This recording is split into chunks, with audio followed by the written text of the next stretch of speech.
Welcome everyone. Good morning. Uh, and it's actually morning, even though you cannot see because there is a blinding light if I open the window. Just one small note before we get into today's topic. Please do the work on the Google form provided.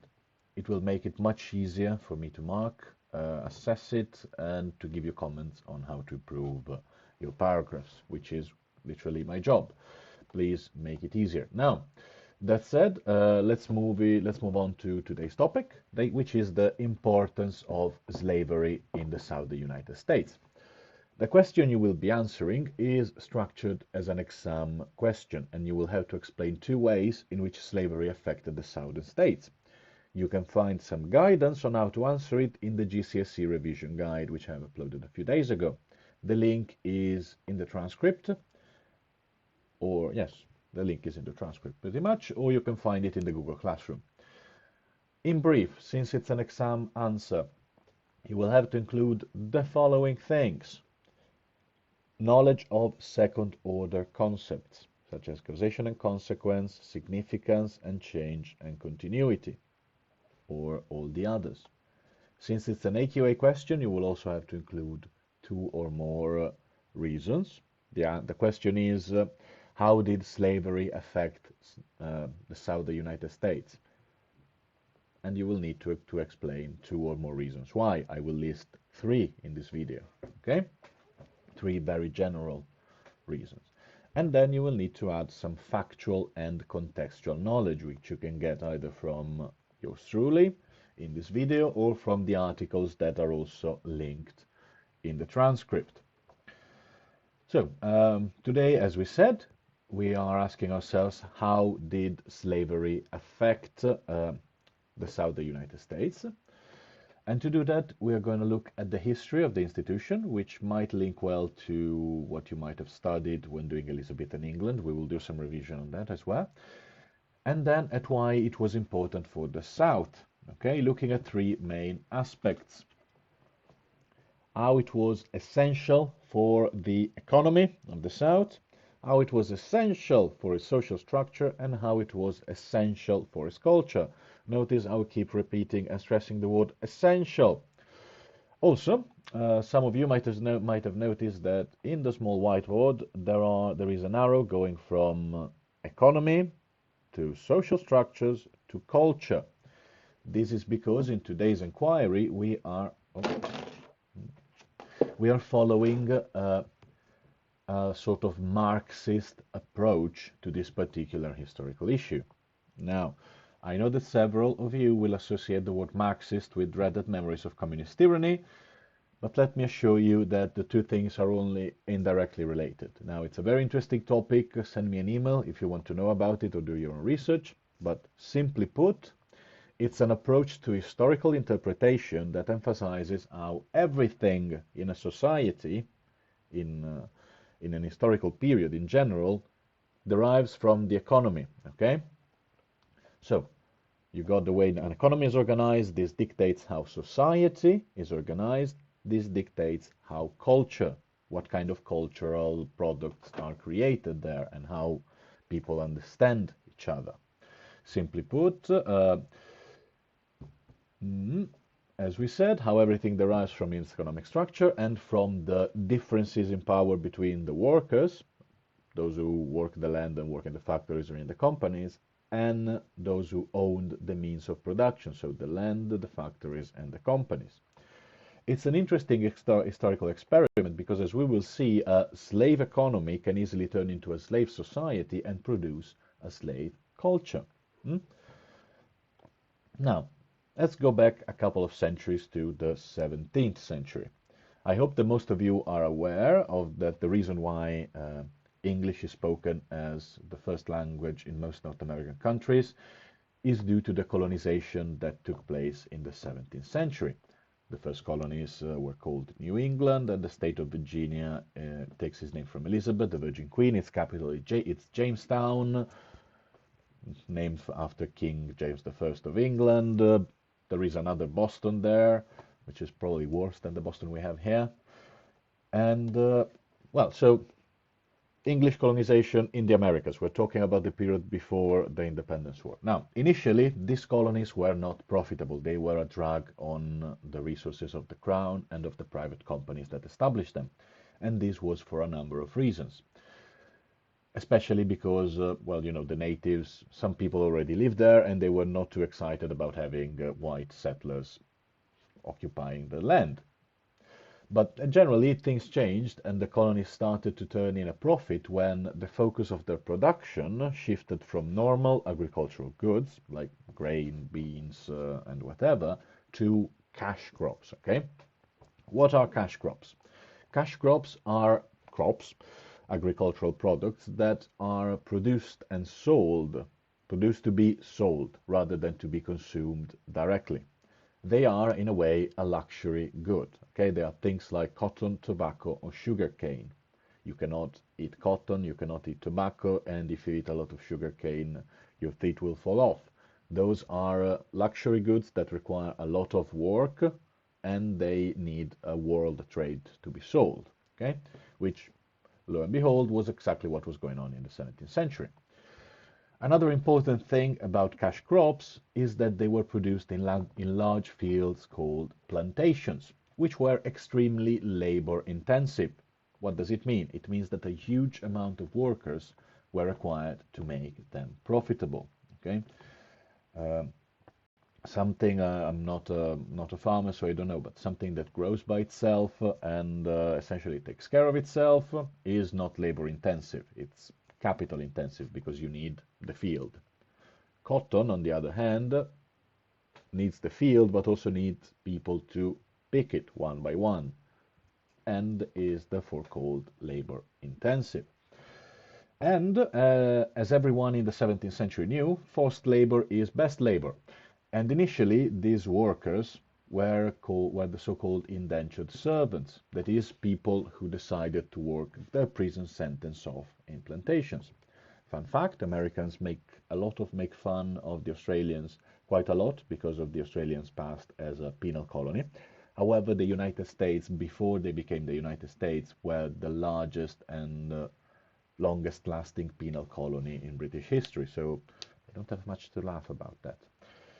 Now, it was only later, in the mid of the 17th century, when all the Irish captives and convicts died, because, okay, there was also the English Civil War going on, and there was also the sort of genocide of the Irish going on, and many of them were sent to America to work as indentured servants. But when that was over, in the mid-17th century, captives from the Western African coast started being sold in huge numbers as slaves. Okay, this was part of the so-called triangular slave trade, which you can see in the slides that I have attached.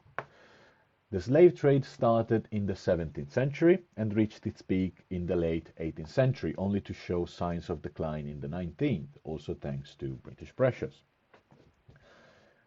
Moving on to the next topic, the slave economy. Okay?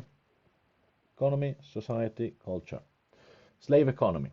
Within a couple of centuries, as we said, the entire economy of the southern United States became completely depending on plantation slavery. Okay? There was also the Industrial Revolution happening at the same time, which expanded the world economy and introduced more efficient ways to produce cotton, which made this dependence even stronger, okay? Because there were more people who needed cotton and wanted it, and there were more efficient ways to make it, okay? So machines like the cotton gin, which is cotton engine, is not cotton gin, allowed cotton to be worked much faster, which steam engines, while steam engines allowed it to be shipped around the world. As profits increased, so did the overall dependence of the economy on plantation slavery. Okay, so people started realizing that they could make a lot of money by selling cotton picked by slaves. Okay, so the south of the United States became a specialized producer of that one thing the entire world needed, cotton. The plantations expanded and slavery became an even more fundamental part of the everyday experience of the Southerners, okay? It was what they were good at doing in the world, okay? And what the entire region was all about. On a national level, cotton formed the absolute majority of all American export. Okay, absolute majority means that more than half of all American export, in this case 58%, were comprised of cotton. Okay, that is huge. Okay, we mentioned already in the previous lesson that a third of the population of the South was made out of slaves. On the other hand, however, only like 5% of the white population owned one or more slaves, and only 22 people in the entire Confederacy owned 22 or more slaves. Yes. Now, there is a strange coincidence in numbers. Let me check my sources. Oh, sorry, only 22 people, my mistake, owned 500 or more slaves. Yes, that makes more sense. The wealth all this slavery produced was immense. Okay, there were more millionaires in the Mississippi Valley, which was the heartland of cotton production, than anywhere else in America. Now, what did this mean? So, first, cotton production made the South rich. Second, cotton production needed slaves to be as ridiculously profitable as it was in those days. Three, therefore, slavery became the backbone of the Southern economy, and you cannot rip off something's backbones without that something reacting, meaning that slavery could not be abolished without a war. Now, one thing we must get out of our way before we continue and describe the slave society of the Southern United States is that all societies had slaves in those days. And with those days, I mean in the early modern period between 1500 and 1800. We tend to imagine slavery as something that happened during the ancient times, something the ancient Romans did. It stopped during the Middle Ages because everybody was Christians and Christians need to be brothers to each other, and then came back again in America during the time of the Civil War. This is not true. And I got several books to prove it. I won't go too much into detail, but until the early 1800s, slaves were considered as a normal luxury good in European society, like a Ferrari, okay? You see someone with a Ferrari and you don't think of, I don't know, that guy is polluting with a very polluting car. You think, oh, that guy is rich. He can afford a Ferrari. And people at the time saw someone with a slave and did not think, that guy is a slave. He must be an evil person. No, they thought, oh, that guy is a slave. He must be rich. They were a normal luxury good. Okay. There was, however, one major difference. Europe was a society with slaves. Okay, while the Southern United States were a slave society. This is a subtle but significant difference, and hopefully this example will make it clearer a bit. So now, think about a friend of yours who likes football, okay? He plays occasionally, he likes football, he's okay. And then think of another friend of yours who is absolutely obsessed with it and whose entire life revolves around football. He knows all the players, all the teams, all the league tables. He speaks about football while he's asleep. That's his life, okay? If you take football or whatever other hobby out of their lives, they just wouldn't be the same, okay? The southern US were like that friend of yours, okay, except with slavery instead of football. The ownership and control of other human beings influenced absolutely every aspect of human relationship and the social, commercial, and political institutions of the South. They were part of everyday life, and they were a transformative and important part of everyday life. We'll focus on just one thing, which is social hierarchy today, but again, this could be applied to every aspect of human life in the South.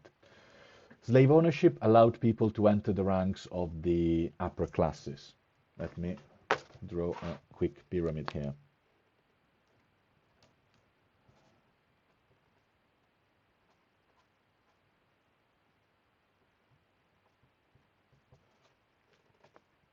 So, This is a very sketchy and improvised pyramid describing Southern society. So SO, slave owners on top, without slaves, WO, slaves, and slaves. Okay, as you can see, every rank in society was somehow connected to the ownership of slaves. Okay, there was a very sharp division between the sort of nobility, even though they were nobles, between the elites, who were the guys who owned slaves, and underneath them the poor whites who did not have slaves, and finally the black population, the slaves themselves. It was a very important factor in deciding who was respectable in the community and who was not, okay, who was in charge and who was not, and had the effect of making the South of the United States a much less egalitarian, and what does egalitarian mean? That all people are considered equal, and more hierarchical society, meaning that some people were considered to be better than others. And why they were considered to be better than others? Because they had slaves. Okay? And this leads us to the next point, slave culture, which is the impact of slavery on how people saw themselves and how they were seen by others. Now, a simple and a bit controversial, I will admit that, a way to understand a society is by looking at its stereotypes, okay? How a culture is seen by outsiders. Of course, it's very dangerous to look at stereotypes, and stereotypes are not true.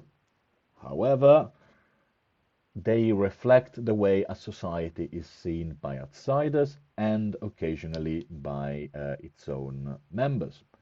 For example, I'm Italian. I have absolutely no connections with organized crime, but I understand the reason why the Italian stereotype is connected to organized crime, because of bad things that happened in the 1920s in America. Similarly, while the Southern stereotypes tend to be negative because they were made by the Northerners, they tend to give us an idea of how they were seen in a certain way and possibly why. Again, I'm not in favor of stereotyping people. I'm just using stereotyping as a tool of historical analysis here. Now, there are three main identifiable variants of the white Southerner stereotype. The first is the racist, okay? The second is the white thrash, and the third is the Southern gentleman. In one way or another, as we said, and as you can expect from this lesson, they are all connected to the impact of slavery. Let's talk about first the racist, the stereotype of the Southern racist. This is pretty obvious, but let's explain.